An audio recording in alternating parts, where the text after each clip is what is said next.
Hello అండి, నమస్తే. Welcome to personal finance by Chandu. So ఇవాళ మనం ఒక ఇంట్రెస్టింగ్ టాపిక్ డిస్కస్ చేస్తున్నాము. సో అది ఐపీఓ. సో ఇప్పుడు చాలా మంది విత్ ఇన్ షార్ట్ టైమ్ లోనే చాలా డబ్బులు ప్రాఫిట్ పొందుతున్నారు. సో అసలు ఐపీఓ అంటే ఏంటి, సో దీన్ని ఎలా అప్లై చేయాలి, సో మనకి ఐపీఓ అప్లికేషన్ రావాలంటే ఏం చేయాలి, దీని గురించి మనం డీటెయిల్డ్ గా చూద్దాం. సో ఐపీఓ అంటే ఏంటి? Initial public offering. అంటే దీన్ని ఫస్ట్ టైం పబ్లిక్ కి ఆఫర్ చేస్తున్నారు. ఒక కంపెనీ ఉందనుకుందాం, అది ఒక 100 కోట్లు ఆర్ 1000 కోట్లు వాల్యూ ఉన్న కంపెనీ అనమాట. సో వాళ్ళు కొంత మనీ రైజ్ చేద్దాం అనుకున్నారు. ఎందుకంటే సెకండరీ ఇంకో ఆఫీస్ పెడదామని చెప్పి కొంత మనీ రైజ్ చేద్దాం అనుకున్నారు. సో ఆ టైంలో మనీ రైజ్ చేయాలంటే ఏం చేస్తారు? సో అయితే ఎవరి దగ్గర అప్పు తీసుకుంటాము, లేదు అంటే ఏదో బ్యాంక్ దగ్గరికి వెళ్ళి వాళ్ళ దగ్గరికి మన ఆస్తులన్నీ వాళ్ళ దగ్గర తాకట్టు పెట్టి సో మనం డబ్బులు తీసుకుంటాం. ఈ పెద్ద పెద్ద కంపెనీస్ ఏం చేస్తారంటే, సో ఒకవేళ బ్యాంక్ దగ్గర వీళ్ళ ఆస్తుల్ని తాకట్టు పెట్టి డబ్బులు తేవాలంటే ఇంట్రెస్ట్ పే చేయాలి. సో దాని బదులు మన కంపెనీలో కొంత వాటాని పబ్లిక్ కి అమ్మేసామనుకోండి, సో అప్పుడు మన కంపెనీ స్టాక్ మార్కెట్ లోనూ లిస్ట్ అయి ఉంటుంది, మనకి వడ్డీ లేకుండా డబ్బులు వస్తాయి.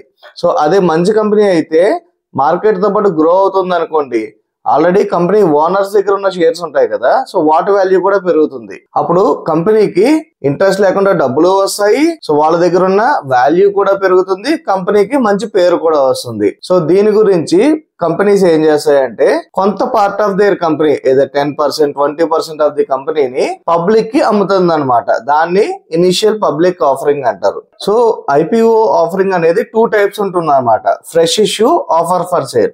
సో ఫ్రెష్ ఇష్యూ ఏంటంటే కంపెనీ దాని డెవలప్మెంట్ కోసం, అంటే ఏదర్ ఇంకో వేర్ హౌస్ పెట్టడం కోసం కానీ, లేదంటే వేరే లొకేషన్ లో బ్రాంచ్ పెట్టడం కోసం కానీ, లేదా ఉన్న బిల్డింగ్ ని ఇంకా పెద్ద చేయడం, ఎక్స్పాండ్ చేసుకోవడం కానీ, లేదా రా మెటీరియల్ కోసం కానీ, సో ఇలా చేసినప్పుడు దీన్ని ఫ్రెష్ ఇష్యూ అంటారు అనమాట.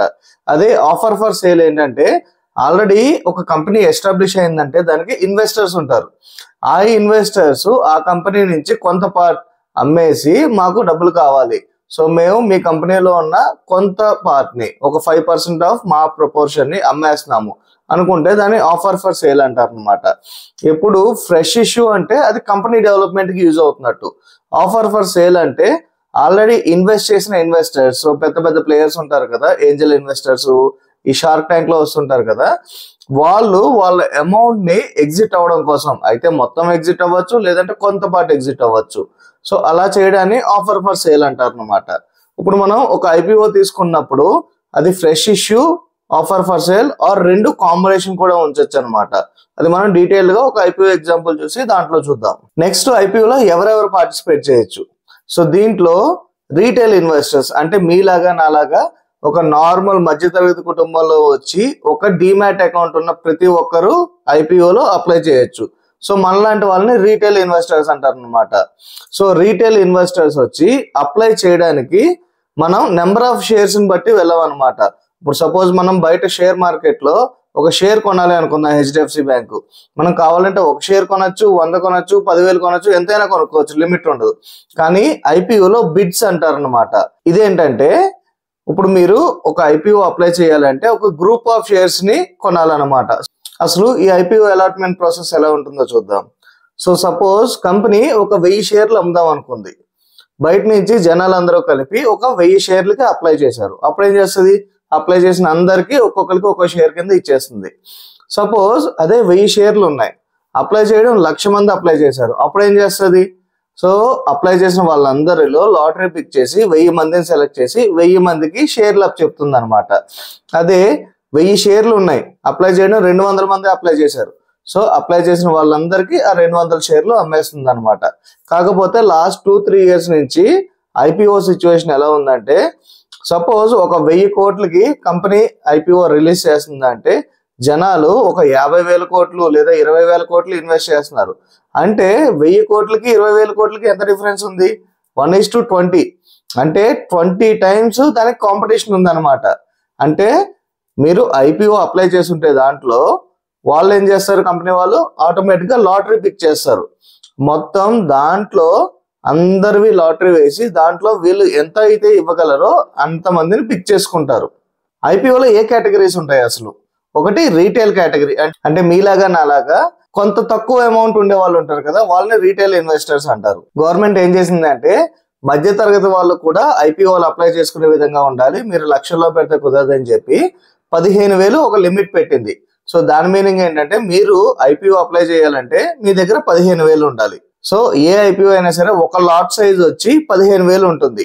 అంటే ఏంటి, సో ఈ 15,000లో వాళ్ళ షేర్ ప్రైస్ 1,000 రూపాయలు అనుకుందాం. అంటే వాళ్ళు 15 షేర్స్ ని ఒక లాట్ కింద మీకు అప్ చెప్తారనమాట ఇన్ కేస్ మీరు సెలెక్ట్ అయితే.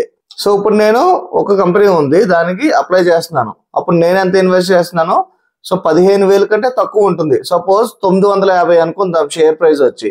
వాళ్ళు ఏం చేస్తారు, 15,000 కంటే తక్కువ ఉండాలి. అంటే 15 షేర్లు, 15 × 950. సో ఎంత అమౌంట్ వచ్చిందో అంత అమౌంట్ మీ లాట్ సైజ్ అనమాట. ఇంకోటి ఏంటంటే దీనికి ఒక రేంజ్ ఉంటుంది ప్రతి ఐపీఓకి. ఇప్పుడు 950 అన్నా కదా, సో ఐపీఓ షేర్ ప్రైస్ వచ్చేసరికి ఒక రేంజ్ ఇస్తారు. అంటే 900 నుంచి 950. ఇప్పుడు డిమాండ్ ఉంది అనుకోండి, అప్పుడు ఎవరైనా తక్కువకు అమ్ముకుంటారా, అమ్ముకోరు. సో అదే డిమాండ్ లేదు అనుకోండి, మీరు అప్పుడు తక్కువకు అప్లై చేయొచ్చు. మీరు ఐపీఓ అప్లై చేసినప్పుడు కట్ ఆఫ్ ప్రైస్ కి అప్లై చేస్తారా లేదంటే ఇంకా తక్కువ ప్రైస్ కి అప్లై చేస్తారా అనేది ఉంటుంది. సో యూజువల్లీ మీరే కనుక ఈ సిచ్యువేషన్ ఉంటే ఏం చేస్తారు, తక్కువకి ఎవరైనా నేను కొనుక్కుంటా అంటే వాళ్ళకి ఇవ్వరు కదా, ఎవరైతే ఎక్కువ ప్రైస్ కొనుక్కుంటారో వాళ్ళకే ఇస్తారు. సో దీంట్లో కూడా ఇంతే అనమాట.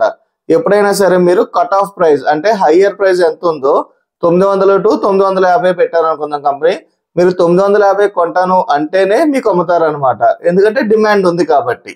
అదే IPO price. And retail investors, high net worth individuals ఉంటారనమాట. అంటే సో మా దగ్గర డబ్బులు ఉన్నాయి, మేము రీటైల్ ఇన్వెస్టర్స్ లాగా 15,000 30,000 పెట్టాం, సో మేము ఇంకా ఎక్కువ అమౌంట్ పెట్టగలం అనే వాళ్ళు ఉంటారు కదా. సో 2 లక్షల కంటే ఎక్కువ ఇన్వెస్ట్ చేసే వాళ్ళని హెచ్ఎన్ఐ క్లయింట్స్ అంటారనమాట, అంటే హై నెట్వర్త్ ఇండివిజువల్స్. సో వీళ్ళు ఇంటర్నెట్ బ్యాంకింగ్ ద్వారా కానీ లేదంటే వేరే అదర్ మీడియంస్ ద్వారా అప్లై చేసుకోవచ్చు. మూడో మెథడ్ ఏంటంటే సో ఇంకా పెద్ద ప్లేయర్స్ అనమాట, మ్యూచువల్ ఫండ్ హౌసెస్ కానీ లేదా బ్యాంక్స్ కానీ. సో ఇలాంటి వాళ్ళు ఇంకా హయ్యర్ పర్సంటేజ్ లో పెద్ద పెద్ద అమౌంట్స్ ఇన్వెస్ట్ చేసి వాళ్ళు కూడా బై చేయొచ్చు. అప్పుడప్పుడు ఒక స్పెషల్ కేటగిరీ ఉంటుంది, ఏంటంటే ఎంప్లాయీస్ కేటగిరీ. సో దీంట్లో ఏంటంటే ఆ కంపెనీలో వర్క్ చేసిన ఎంప్లాయీస్ కి ఒక స్పెషల్ కేటగిరీ పెట్టి సో వాళ్ళకి కొంత డిస్కౌంటెడ్ ప్రైస్ లో అమ్ముతారు అనమాట. సపోజ్ నేను ఒక XYZ అనే కంపెనీలో వర్క్ చేస్తున్నాను, సో ఆ కంపెనీ ఐపీఓకి వెళ్తుంది. సో బయట పబ్లిక్ అందరికి 1,000 రూపాయలకి షేర్ అమ్మితే నాకు 800కి అమ్ముతుంది అనమాట. ఎందుకంటే నేను ఆ కంపెనీలో వర్క్ చేస్తున్నాను కాబట్టి యాజ్ ఎ ఎంప్లాయీ నాకు బెనిఫిట్ ఇద్దామని చెప్పి ఒక డిస్కౌంటెడ్ ప్రైస్ ఇస్తుంది అనమాట. ఇది ఎంప్లాయీ కేటగిరీ. కాకపోతే మీ కంపెనీలో మీరు వర్క్ చేస్తే ఎంప్లాయీ కేటగిరీ అప్లై చేయగలరు. కాకపోతే 99% ఆఫ్ ది పబ్లిక్ మనం రీటైల్ కేటగిరీ అప్లై చేస్తాం.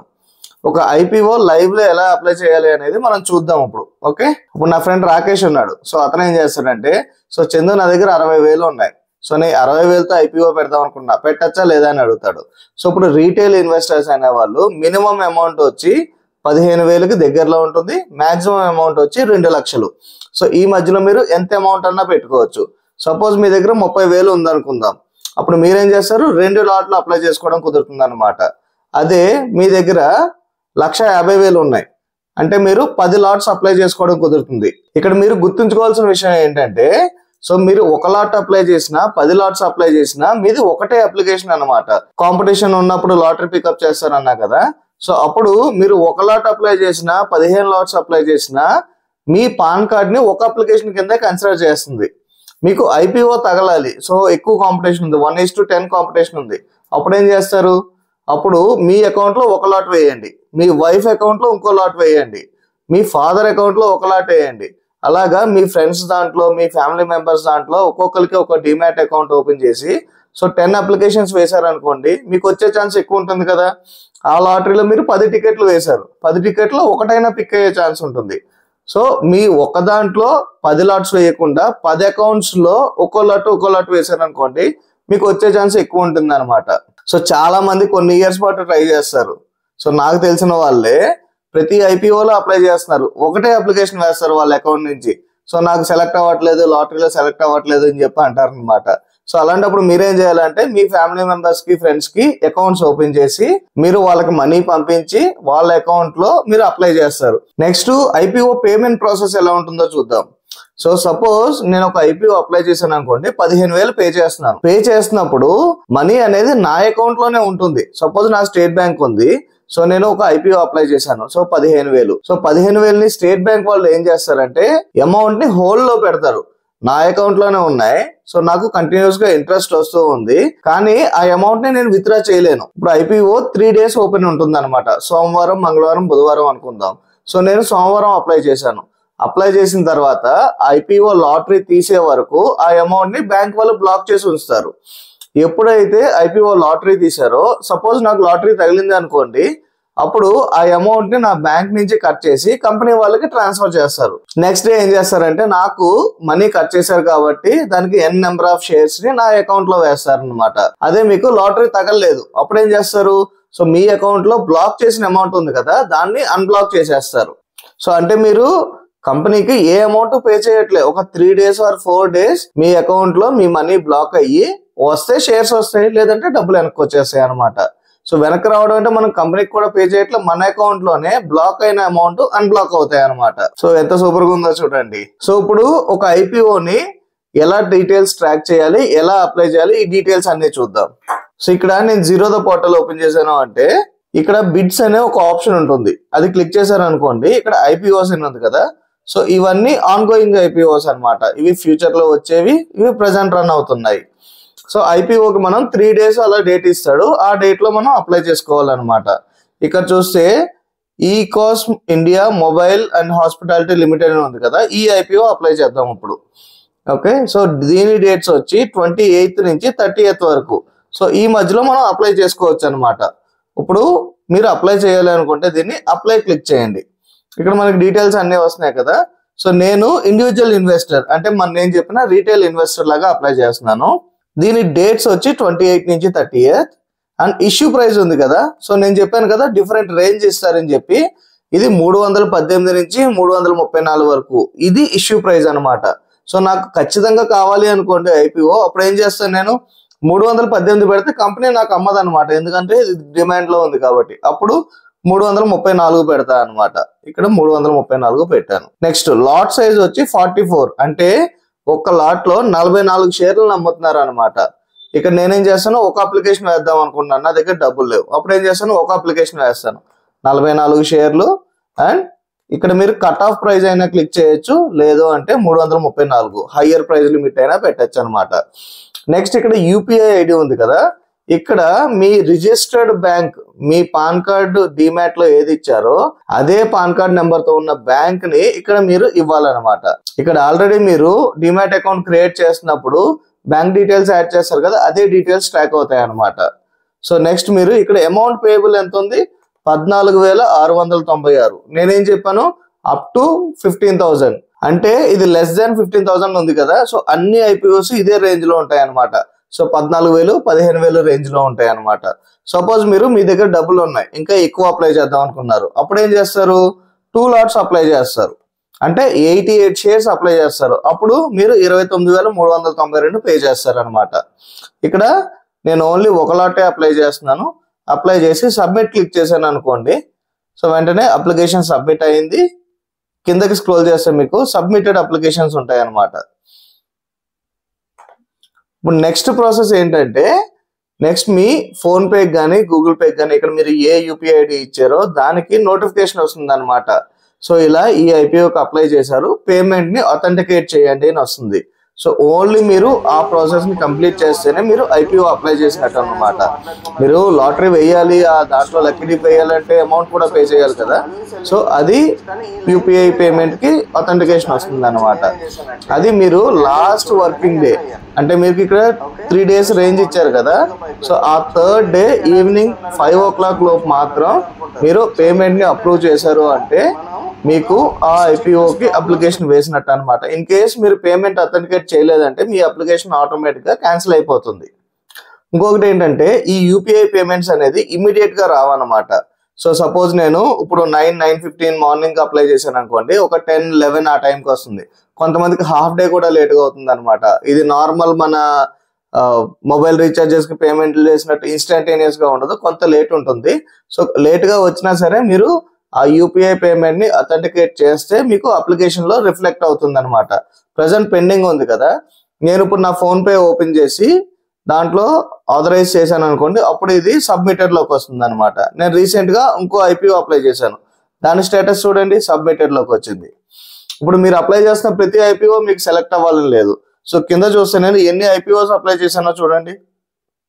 సో వాటి స్టేటస్ నాట్ అలాటెడ్ అంటే మీరు అప్లై చేస్తూ ఉండాలి. సో మీకు ఏదో ఒక టైంలో తగులుతుంది అనమాట.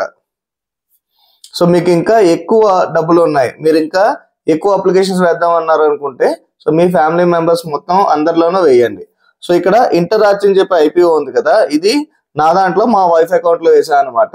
సో నా దాంట్లో సెలెక్ట్ అవ్వలేదు, మా వైఫ్ కి సెలెక్ట్ అయింది. సో ఈ డీటెయిల్స్ కూడా నేను స్క్రీన్ షాట్ పెడతాను. సో ఇప్పుడు అసలు ఏ ఐపీఓస్ అప్లై చేయాలి, ఇక్కడ మనకి ఇంత లిస్ట్ ఉంది కదా. సో వీటిలో దేన్ని సెలెక్ట్ చేయాలి, ఎలా సెలెక్ట్ చేయాలి అనేది చూద్దాం. సో ఫస్ట్ వచ్చి డిమాండ్ ఎలా ఉంది. సపోజ్ ఒక ఐపీఓ వస్తుందంటే దానికి న్యూస్ లో బజ్ ఉందా లేదా, సో జనాలందరికీ తెలుసా లేదా, సో డిమాండ్ ఎలా ఉంది, అది ఫస్ట్ క్రైటీరియా అనమాట. సపోజ్ ఒక కంపెనీ వస్తుంది, దానికి మంచి డిమాండ్ ఉంది, so first criteria tick. So next ఏం చేస్తాము, అది ఫండమెంటల్లీ బాగుందా లేదా అనేది చూస్తాం అనమాట. సో మనకి యూట్యూబ్ లో చాలా మంది ఫైనాన్షియల్ కంటెంట్ చేసే వాళ్ళు డీటెయిల్డ్ గా ఎక్స్ప్లెయిన్ చేస్తారు. ఇది అసలు ఏం కంపెనీ, ఏం చేస్తుంది, సో ఇది మ్యానుఫ్యాక్చరింగ్ కంపెనీయా, దీని లాస్ట్ ఇయర్ సేల్స్ ఎలా ఉన్నాయి, ప్రాఫిట్ ఎలా ఉంది, ఆస్తులు ఎంత, అప్పులు ఎంత, ఈ డీటెయిల్స్ అన్ని చెక్ చేస్తారనమాట. ఇది ఫండమెంటల్ అనాలిసిస్. సో దాని ప్రైస్ టు ఎర్నింగ్ రేషియో ఎంత వస్తుంది. సో ఈ ఐపీఓ 320 రూపాయలు షేర్ ప్రైస్ పెట్టింది, అది జస్టిఫైబుల్లా కాదా, ఎక్కువ ప్రైస్ పెట్టిందా, తక్కువ ప్రైస్ పెట్టిందా, ఈ అనాలిసిస్ మొత్తం చేస్తారనమాట. సో ఎవ్రీ షేర్ కి మీరు ఆర్హెచ్పి అనేది ఉంటుంది అనమాట. ఇక్కడ ఇది చూసాం అనుకోండి, ఇక్కడ మీకు మోర్ ఇన్ఫర్మేషన్ ఉంది కదా, ఇది క్లిక్ చేశారు అంటే మీరు దీనికి సంబంధించిన ఒక పీడిఎఫ్ డాక్యుమెంట్ మీరు డౌన్లోడ్ చేసుకోవచ్చు. ఇదేంటంటే డీటెయిల్డ్ గా ఇస్తున్న ఇన్ఫర్మేషన్ అనమాట. సో దీంట్లో ఎంత సేల్స్ ఉన్నాయి, ఎంత ఇష్యూ ప్రైస్, వాళ్ళ ఆస్తులు ఎంత, అప్పులు ఎంత, ఎండ్ టు ఎండ్ డీటెయిల్స్ ఇస్తుంది అనమాట. ఇప్పుడు సపోజ్ నేనే ఒక ఫేక్ కంపెనీ పెట్టి దాన్ని ఐపీఓలో పెట్టి జనాలందరికీ అమ్మేసి మోసం చేద్దాం అనుకోవచ్చు, కానీ అలా చేయడానికి లేదనమాట. ప్రతిదానికి ఒక ప్రాసెస్ ఉంది. ఏదన్నా ఒక కంపెనీ ఐపీఓ రావాలి అంటే వాళ్ళు గవర్నమెంట్ దగ్గరికి వెళ్ళి సెబీ బాడీ ఉంటుంది అనమాట, సెక్యూరిటీస్ ఎక్స్చేంజ్ బోర్డ్. సో వాళ్ళ దగ్గరికి వెళ్ళి డీటెయిల్డ్ గా ఒక పెద్ద బుక్ లాగా ఒక డాక్యుమెంట్ సబ్మిట్ చేయాలన్నమాట. ఇది మా కంపెనీ హిస్టరీ.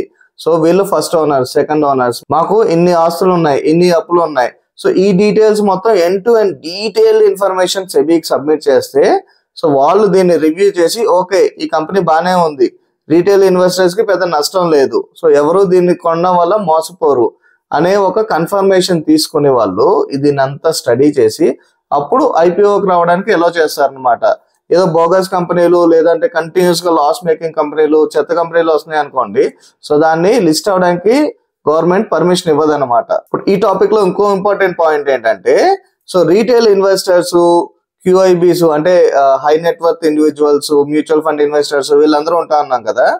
ఇప్పుడు ఇష్యూ చేస్తున్న ప్రైజ్ లో కొంత అమౌంట్ ని మాత్రమే రీటైల్ ఇన్వెస్టర్స్ కి ఇస్తారు.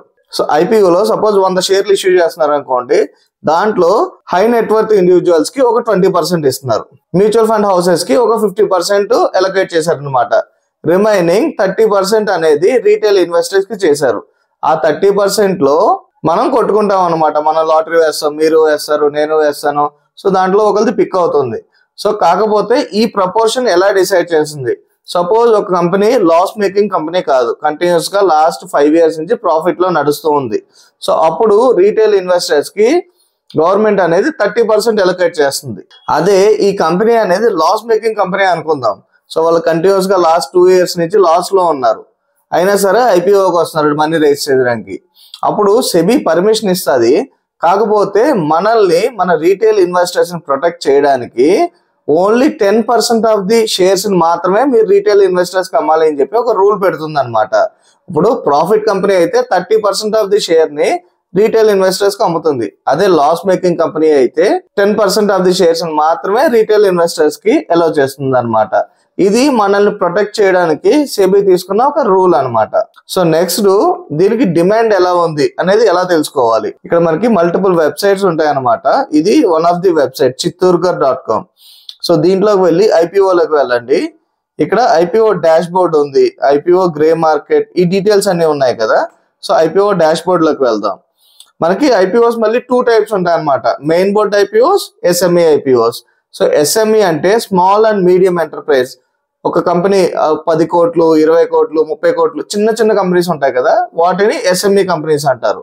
ఇంకోటి మెయిన్ బోర్డ్ అంటే పెద్ద పెద్ద కంపెనీస్ అనమాట, Bajaj finance, HDFC bank, Reliance, Jio.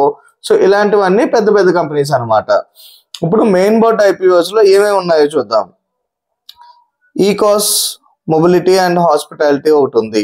Next బాజార్ style retail. So ఒకసారి ఈ ఐపీఓ ఓపెన్ చేద్దాం, ఎందుకంటే ప్రజెంట్ యాక్టివ్ గా ఉంది కదా. సో ఈ ఐపీఓ ఏంటి, సో 601 కోట్లని ఐపీఓలో రిలీజ్ చేస్తుంది అంట. సో నెక్స్ట్ ఇంకేం డీటెయిల్స్ ఉన్నాయి, ఐపీఓ డేట్స్ ఇస్తున్నారు. సో ప్రైస్ 318 నుంచి 334. సో లాట్ సైజు 44 షేర్లు. దీంట్లో చూస్తే మనకి టోటల్ ఇష్యూ 601 కోట్లు. ఆఫర్ ఫర్ సేల్ అంటే ఉన్న ప్రమోటర్స్ ఎగ్జిట్ అవ్వడం కోసం ఈ ఐపీఓలో 600 crores ని వాళ్ళు సెల్ చేస్తున్నారు అనమాట. ఇది దేంట్లో లిస్ట్ అవుతుంది, ఎన్ఎస్సి, బిఎస్సి 2 ఎక్స్చేంజెస్ లోనూ లిస్ట్ అవుతుంది. సో ఇంకోటి చూస్తే ఇక్కడ మీకు ఐపీఓ డీటెయిల్స్ అన్ని వస్తాయి అనమాట. డేట్స్, ఎప్పుడు ఓపెన్ అవుతుంది, ఎప్పుడు క్లోజ్ అవుతుంది, మనకి అలాట్మెంట్ అనేది ఎప్పుడు అవుతుంది, అంటే లాటరీ ఎప్పుడు తీస్తున్నారు, September 2nd తీస్తారు. Next refunds, in case select అయితే షేర్స్ September 3వ తారీఖున ఇస్తున్నారు. సెలెక్ట్ అవ్వకపోతే September 3వ తారీఖునే మీకు రీఫండ్ ఇచ్చేస్తారు అనమాట. ఈ షేర్స్ అనేది September 4th స్టాక్ మార్కెట్ లో లిస్ట్ అవుతాయి అనమాట. ఇంకోటి cut off time for UPI mandate, మనం ఇందాక డిస్కస్ చేసాం కదా. So last working day, IPO close date రోజు ఈవినింగ్ 5 PM లోపు మీరు పేమెంట్ కంప్లీట్ చేస్తేనే మీ అప్లికేషన్ సబ్మిట్ అవుతుంది. నెక్స్ట్ మనం చూసాం కదా లాట్ సైజు. సో మినిమం ఎన్ని షేర్స్ అప్లై చేయాలి, 1 లాట్ అప్లై చేయగలం, అంటే 44 షేర్స్. దాని అమౌంట్ వచ్చి 14,696. అది 15,000 కంటే తక్కువ ఉంటుంది అనమాట. సో ఒక రీటైల్ ఇన్వెస్టర్స్ మాక్సిమం ఎన్ని చేయొచ్చు, అప్ టు 2 lakhs అనుకున్నాం. సో ఇది ఇంటూ 13 లాట్స్ వేసాం అనుకోండి, అప్పుడు మనకి 572 షేర్స్ వస్తుంది, అంటే 1,91,000 మీరు రీటైల్ ఇన్వెస్టర్స్ గా మీ Zerodha account, Groww account, Angel One వీటి ద్వారా మీరు అప్లై చేసుకోవచ్చు. వీళ్ళందరూ హెచ్ఎన్ఐ కేటగిరీ, సో వాళ్ళకి ఆల్రెడీ తెలిసే ఉంటుంది. సో మనం ఓన్లీ రీటైల్ ఇన్వెస్టర్స్ మీద కాన్సన్ట్రేట్ చేద్దాం. సో నెక్స్ట్ వచ్చి, సో మనం డిస్కస్ చేసాం కదా, సో డిమాండ్ ఉందా లేదా అనేది. సో ఇది ఎలా చెక్ చేసుకోవాలి, ఇక్కడ మీరు సబ్స్క్రిప్షన్ లోకి వెళ్ళారు అనుకోండి, ఇక్కడ మీకు క్వాలిఫైడ్ ఇన్స్టిట్యూషన్స్, రీటైల్ ఇన్వెస్టర్స్ ఉంది కదా, సబ్స్క్రిప్షన్ టైమ్స్ అంటే దీంట్లో ఒక షేర్ కోసం ప్రెసెంట్ 9.14 అంటే 9 మంది అప్లై చేశారనమాట సింగిల్ షేర్ కోసం. ఇది ఎప్పుడు డే 2 ఇవాళ. అదే మీరు డే 3 చేశారు అనుకోండి, ఇంకా ఎక్కువ అప్లై చేస్తారు, అంటే ఒక్కో షేర్స్ కోసం 20 మంది 30 మంది ఫైట్ చేస్తున్నారు. సో మీరు ఒక లాటరీ వేశారు, మీ ఛాన్స్ ఎంత, సో ప్రతి 30 మందిలో ఒకరికి వస్తుంది. సో వచ్చింది అనుకోండి ఐపీఓ వస్తుంది, లేదనుకోండి మీ మనీ మీకు వచ్చేస్తాయి. సో ఇలా డిమాండ్ ఉందో లేదో చూసుకోవాలన్నమాట రీటైల్ ఇన్వెస్టర్స్. అండ్ ఇవాళ డే 2 సబ్స్క్రిప్షన్ అనమాట. మనకి డే 3 వచ్చేసరికి ఇంకా ఎక్కువ పెరుగుతుంది లాస్ట్ రోజు, ఎందుకంటే సో జనాలు రేపు అప్లై చేద్దాం అని చెప్పి లాస్ట్ రోజు లాస్ట్ మినిట్ కి అప్లై చేస్తారు అనమాట. ఇంకోటి మనం డిస్కస్ చేసాం కదా, ఎంత షేర్ ఏ రీటైల్ ఇన్వెస్టర్స్ కి ఎంత ఇస్తారో ఆ డీటెయిల్స్ అన్ని కూడా చూద్దాం. ఇక్కడ చూసారంటే మీరు ఈ కంపెనీలో రీటైల్ ఇన్వెస్టర్స్ కి 35% ఎలొకేషన్ చేశారనమాట. ఓకే, అంటే మనకి ఎక్కువ ఛాన్స్ ఉంది ఐపీఓ వచ్చే ఛాన్సెస్. ఇక్కడ చూస్తే మీరు ఆల్రెడీ రీటైల్ ఇన్వెస్టర్స్ ఎక్కువగానే కాంపిటీషన్ ఉందన్నమాట. సో రేపొద్దున కాంపిటీషన్ ఎలా ఉందో చూసి, అండ్ దీనికి డిమాండ్ ఉంది. ఇంకోటి గ్రే మార్కెట్ ప్రీమియం అనే ఒక కాన్సెప్ట్ ఉంటుంది. సో ఇదేంటంటే ఐపీఓ స్టాక్ మార్కెట్ లో లిస్ట్ అయ్యే కంటే ముందే దానికి డిమాండ్ ఎలా ఉంది అనేది తెలుస్తుంది. ఓకే, గ్రే మార్కెట్ అంటే సో మెయిన్ మార్కెట్ కంటే ముందు అనమాట, గ్రే సైడ్ అనమాట. అంటే బ్లాక్ మార్కెట్ లో ఈ షేర్స్ ఎలా డిమాండ్ ఉంది అనేది తెలుస్తుంది. ఈ గ్రే మార్కెట్ ని చూసాం అనుకోండి, దీనికి 23rd 0, 24th 52 రూపీస్. అంటే మనం దీని షేర్ ప్రైస్ 334 తీసుకుంటే, గ్రే మార్కెట్ లో అంటే బ్లాక్ మార్కెట్ లో ఈ షేర్స్ ని 386 రూపాయలు కొంటున్నారంట. నెక్స్ట్ 25th వచ్చేసరికి ఏమైంది, డిమాండ్ ఇంకొద్దిగా పెరిగింది, 475 రూపాయలు కొంటున్నారు ఒక్కో షేర్ ని. అంటే వాళ్ళు ఇష్యూ చేస్తున్న ప్రైస్ కంటే 42% ఎక్స్ట్రా అమౌంట్ ఇచ్చి కొనుక్కున్నారు ఎవరో. అలాగే మీరు ప్రెసెంట్ ఉన్నది చూస్తే 487 రూపాయలు, అంటే 45% ప్రీమియం లో ఉంది. సో ఇప్పుడు మన ఎగ్జామ్షన్ ఏంటి, ఈ గ్రే మార్కెట్ ప్రీమియం ఎంత ఎక్కువ ఉందో సేమ్ అదే ప్రాఫిట్ కి మన కంపెనీ అనేది స్టాక్ మార్కెట్ లో లిస్ట్ అవుతుంది అని అనుకుంటాం. సో అది గ్రే మార్కెట్ ని చెక్ చేసుకోవడం అనమాట. ఇప్పుడు బాగానే చెప్పారు, ఇప్పుడు 45% ఉంది, అది నెగిటివ్ లో కూడా లిస్ట్ అవ్వచ్చు కదా, ఆ పాసిబిలిటీ కూడా ఉందన్నమాట. అది కూడా మనం డీటెయిల్ గా చూద్దాం.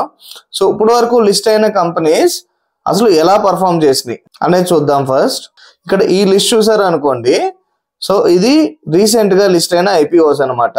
ఇది గ్రే మార్కెట్ ప్రీమియం వచ్చి ఓరియంట్ టెక్నాలజీస్ కి 46% ఉంది. కాకపోతే ఇది ఎంత లిస్ట్ అయింది? 39% కి లిస్ట్ అయింది. అంటే ఇది బ్లాక్ మార్కెట్ ప్రైస్ కరెక్ట్ గా అంతకే లిస్ట్ అవ్వాలని లేదు. దీని బదులు 39% లిస్ట్ అయింది. కాకపోతే పాజిటివ్ లోనే లిస్ట్ అయింది కదా. ఇప్పుడు 45% బదులు 40% ఆర్ 35% లిస్ట్ అయింది. అంటే మీ మనీని మీరు ఒక 3 days బ్లాక్ అయినా పర్లేదు అనుకుంటే మీరు ఈ ఐపీఓలో అప్లై చేసి ఉంటే మీకు లాటరీ తగిలి ఉంటే మీరు విత్ ఇన్ 3 or 4 days లో మీకు ఎంత ప్రాఫిట్ వస్తుంది? అరౌండ్ 39% ప్రాఫిట్ వస్తుంది. అంటే మీరు మ్యూచువల్ ఫండ్స్ లో ఇన్వెస్ట్ చేస్తే మనం ఇయర్ కి 12 to 15% అనుకుంటాం. కానీ ఇక్కడ 4 days లో 39% ప్రాఫిట్ వచ్చింది. సో బెటరే కదా. కానీ ప్రతి కంపెనీని అలాగే చూడకూడదు. ఈ కంపెనీ చూసాం అనుకోండి, 16% అనేది grey market premium, black market list అవడం 9% అయింది. ఇది చూసాను అనుకోండి బంపర్ 105%, అంటే మోర్ దాన్ డబుల్ అనమాట. లిస్ట్ అవడం 87% తో లిస్ట్ అయింది. 4 days హోల్డ్ చేస్తే 89%, 87% ప్రాఫిట్. అలా మీరు ఒక కంపెనీ గ్రే మార్కెట్ ప్రీమియం ఎంత ఉంది అనేది లైవ్ లో ట్రాక్ చేసుకుంటూ దాన్ని బట్టి మీరు అప్లై చేయాలా వద్దా అనేది చూసుకోండి. ఇది ఫస్ట్ క్రైటీరియా. ఇది ఓన్లీ లిస్టింగ్ గెయిన్స్ కోసం. అంటే మీరు అప్లై చేసి మార్కెట్ లో లిస్ట్ అయినప్పుడు ఆ రోజు సెల్ చేసి ఎగ్జిట్ అయిపోతారు. అదే మీరు లాంగ్ టర్మ్ ఇన్వెస్టర్, అప్పుడు ఏం చేయాలి? మీరు ఓన్లీ ఇది చూస్తే సరిపోదు. ఆ కంపెనీ అసలు ఫండమెంటల్లీ మంచిదా కాదా ఆ డీటెయిల్స్ అన్ని చూసుకుని ఫండమెంటల్లీ ఈ కంపెనీ చాలా స్ట్రాంగ్ ఉంది, ఈ ఫౌండర్స్ చాలా స్ట్రాంగ్ ఉన్నారు అనుకుంటే అప్పుడు మీరు ఈ ఐపీఓని అప్లై చేస్తారనమాట. కానీ ఒక్కో సినారియోలో ఏమవుతుందంటే గ్రే మార్కెట్ ప్రీమియం అనేది పాజిటివ్ లో ఉంటుంది, 40%, 30% ఉంటుంది.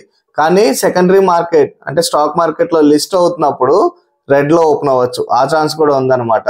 ఇది ఓన్లీ క్రైటీరియా కాదు, ఇది వన్ ఆఫ్ ది క్రైటీరియా. అంటే గ్రే మార్కెట్ ప్రీమియం చెక్ చేసుకుని డిమాండ్ ఎలా ఉంది అని దాన్ని బట్టి వెళ్ళడం అనేది వన్ ఆఫ్ ది క్రైటీరియా. ఇక్కడ మీరు చూసారంటే రీసెంట్ గా ఒక ఎస్ఎంఈ ఐపీఓ అంటే ఒక చిన్న కంపెనీ ఐపీఓ లిస్ట్ అయింది అనమాట. రీసోర్స్ఫుల్ ఆటోమొబైల్ ఎస్ఎంఈ ఐపీఓ. సో ఇదంతా గ్రే మార్కెట్ లో 89% ఉంది. అంటే దీన్ని అప్లై చేస్తుంటే మనకి 89% ప్రాఫిట్ వస్తుంది అనుకుంటాం. కానీ లిస్ట్ అయ్యేటప్పుడు చూడండి 0% కి లిస్ట్ అయింది.